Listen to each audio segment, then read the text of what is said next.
Alors le rêve de vol est effectivement une confidence qui est souvent faite au psychiatre que je suis. Je crois qu'effectivement il est plus fréquent chez l'enfant que chez l'adulte, puisque, rappelons-le, le rêve de vol chez l'enfant, c'est là certainement déclenché par la peur de tomber. Mais la peur de tomber chez certains individus, je vous le rappelle, qu'est-ce qu'elle va chez des individus un peu pusillanimes?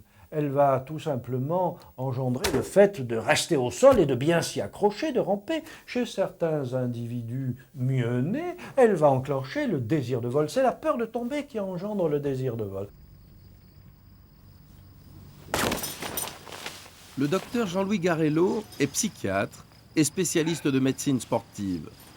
C'est aussi un adepte du parachutisme depuis près de 40 ans.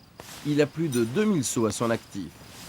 Moi, je dois vous dire que lorsque j'ai fait mes 10 ou 12 sauts dans le week-end, je peux exercer mon métier de psychiatre avec une très grande quiétude. Nous faisons une relaxation, un retour au calme, simple, la maîtrise du corps.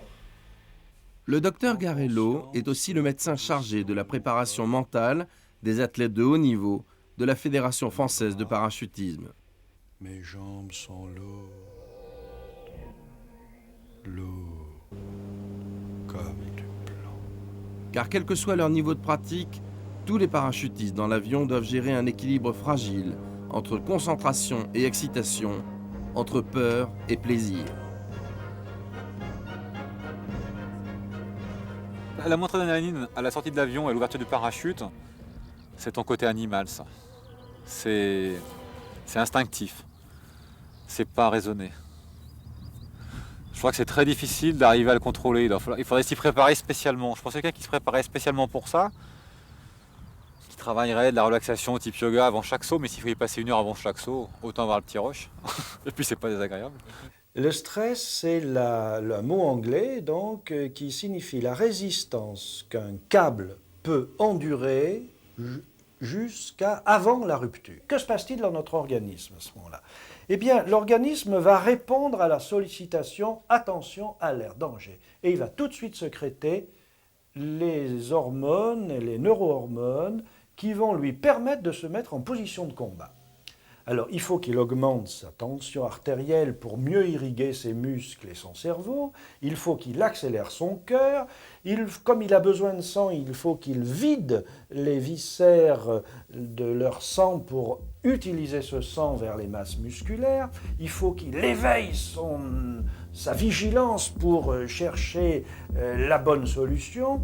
Et l'hormone qui répond très très bien à cette exigence, c'est l'adrénaline et la noradrénaline. Donc dans un premier temps, l'individu qui est soumis au stress à avoir, par exemple, pour la première fois de sa vie, quitté un avion en vol, eh bien, il passe sa tension de 12 à 18, son cœur de 70 à 120, et il est en état de stress. Et si le stress dure, si la lutte doit être poursuivie longtemps, alors l'organisme a prévu d'anesthésier l'individu stressé, de l'anesthésier pour lui permettre de continuer le combat. Et alors, comment fait-elle pour anesthésier? Eh bien, la nature a prévu une neurohormone qui s'appelle l'endorphine et qui est pratiquement la sœur jumelle de la morphine que nous connaissons et qui est sécrétée en quantité infinitésimale, va inonder la post-hypophyse et l'hypothalamus et qui va créer un état d'euphorie. Alors un état d'euphorie, vous le comprenez, le marathonien qui est euphorique, c'est très bien parce qu'il va continuer sa course. Et il en a encore pour demi-heure, 1 heure. Mais le parachutiste qui a un choc endorphinique, qui est inondé d'euphorie, il ne va plus considérer la situation comme dangereuse, et ça c'est évidemment dramatique.